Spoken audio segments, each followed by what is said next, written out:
Bab 1107. Aku tidak pilih-pilih makanan. Di dalam ruangan tersebut, setelah pintunya didorong tidak terdengar suara apapun. Cahaya matahari di musim dingin terasa sangat hangat. Cahaya tersebut menembus ruangan melalui jendela. Gadis itu berbaring di sofa dengan tenang, tubuhnya ditutup dengan sweternya, mungkin karena dingin, dia meringkuk. Andri Han berjalan masuk dan melihat pemandangan tersebut. Sofa itu jika dia yang berbaring di sana kakinya juga tidak akan cukup, tetapi pas sekali cukup untuk tubuh gadis ini, membuatnya terlihat semakin kecil. Dia tidur di ruang tamu, benar-benar pemandangan yang tidak pernah dibayangkan oleh Andri Han. Sebelum datang, dia mengira mungkin karena menunggu terlalu lama gadis ini sudah pergi. Bagaimanapun kedatangannya adalah sesuatu yang sangat tak terduga. Sebab sejak dia mengantarkannya pulang, wajah gadis ini jelas mengatakan kalau dia tidak ingin lagi berhubungan dengannya. Dan dia juga sudah terbiasa dengan yang namanya kehidupan datar, meskipun tumbuh sedikit perasaan, dia bisa mengendalikan dirinya dengan baik, apalagi gadis ini juga mengatakan kalau dia akan melupakannya. Jika menjauh darinya bisa membuat gadis ini merasa senang, kalau begitu dia akan membiarkannya melakukannya. Karena ada begitu banyak perasaan yang dia sendiri sulit menebaknya. Tanpa disadari, Andri Han semakin dekat dengan Gita, terakhir dia bahkan setengah berjongkok di hadapannya, dan memperhatikan wajahnya yang sedang tidur, muncul perasaan lain di dalam matanya. Gita tidur dengan sangat pulas, tiba-tiba saja dia merasa ada yang sedang memperhatikannya. Dia seperti sedang ditatap dengan sangat serius, sepertinya Gita memiliki indera keenam yang sangat kuat. Perlahan-lahan dia membuka matanya. Andri Han berjalan mendekatinya dengan sangat perlahan, sekarang melihat Gita membuka matanya, dia ingin menghindari tetapi sudah tidak sempat. Dan jika dia melakukannya juga sangat tidak sopan, jadi dia tetap di tempatnya dan tidak bergerak. Mata mereka berdua saling beradu pandang. Karena baru bangun, kesadaran Gita masih mengambang, melihat wajah tampan Andri Han muncul di hadapannya, hatinya mencelos, dia langsung tersadar, duduk, sweater yang menutupi tubuhnya terjatuh. Kamu, mengapa kamu sudah ada di sini?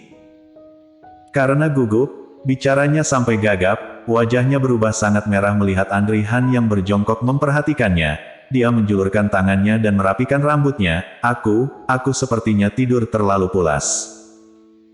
Jelas-jelas dia berpikir untuk bangun setelah tidur 1 jam, tidak disangka dia tidur dengan sangat pulas. Ketika sedang berpikir, Andri Han membuka mulut. Lain kali jangan tidur di ruang VIP. Gita. Dia tidak suka aku tidur di sini karena akan merusak image perusahaannya. Bagaimanapun tempat ini adalah ruang tamu khusus tamu VIP, dan dia juga bukan tamu VIP. Memikirkannya, Gita tidak enak hati menggigit bibirnya. Maaf, aku. Dia baru ingin mengatakan kalau dia tidak sengaja, Andri Han menambahkan. Sekarang adalah musim dingin, tidur di sini bisa membuatmu masuk angin. Jika kamu ingin tidur, kamu boleh pergi ke tempat istirahat. Gita baru bangkit dan hendak beres-beres, dengar hal tersebut. Gerakannya langsung terhenti, dengan sangat keheranan melihat Andri Han, tatapannya juga dipenuhi oleh rasa terkejut.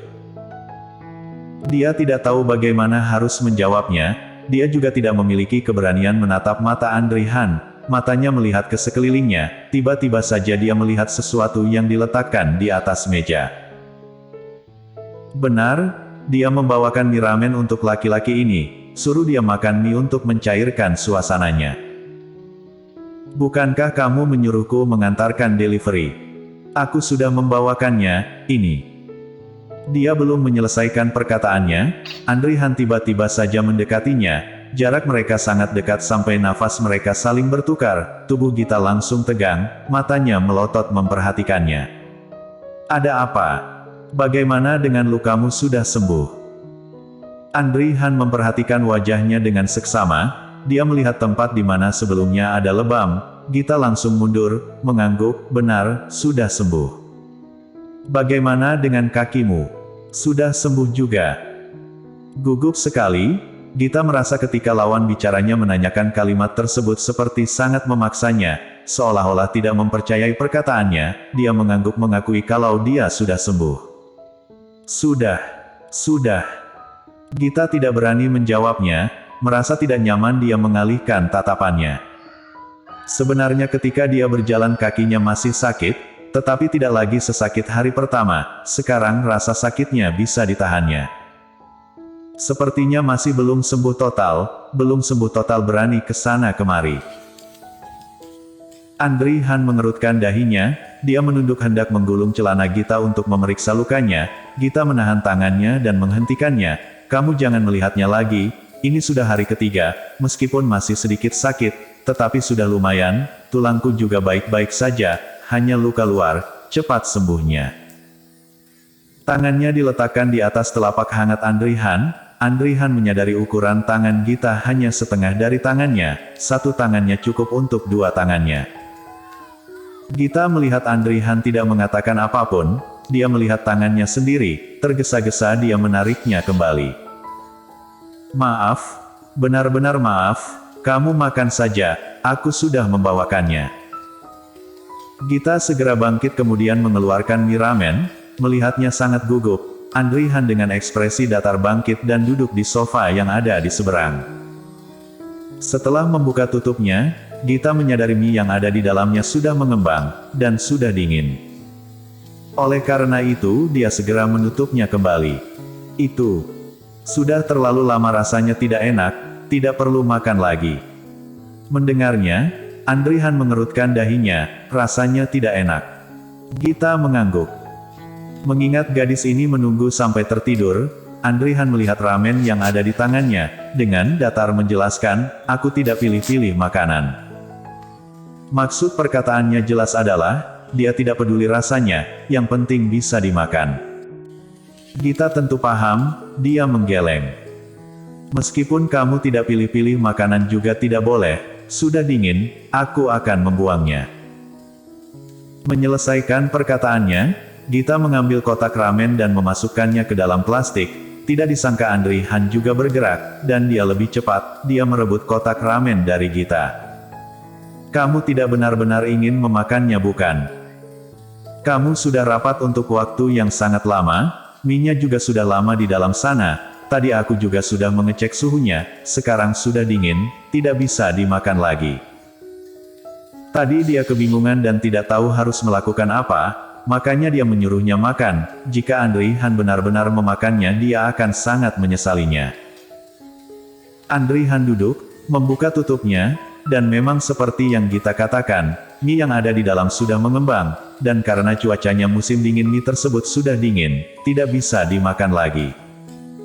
Tetapi, bagaimana boleh dia mengecewakan hati gadis ini? Setidaknya, sekarang dia tidak ingin mengecewakannya. Memikirkannya, Andri Han segera mengambil sumpit. Gita melihatnya di samping. Setiap gerakan laki-laki ini kelihatan sangat anggun, teratur, dia lantas menyumpit ramen. Gita menggertakkan giginya, nanti perutmu sakit.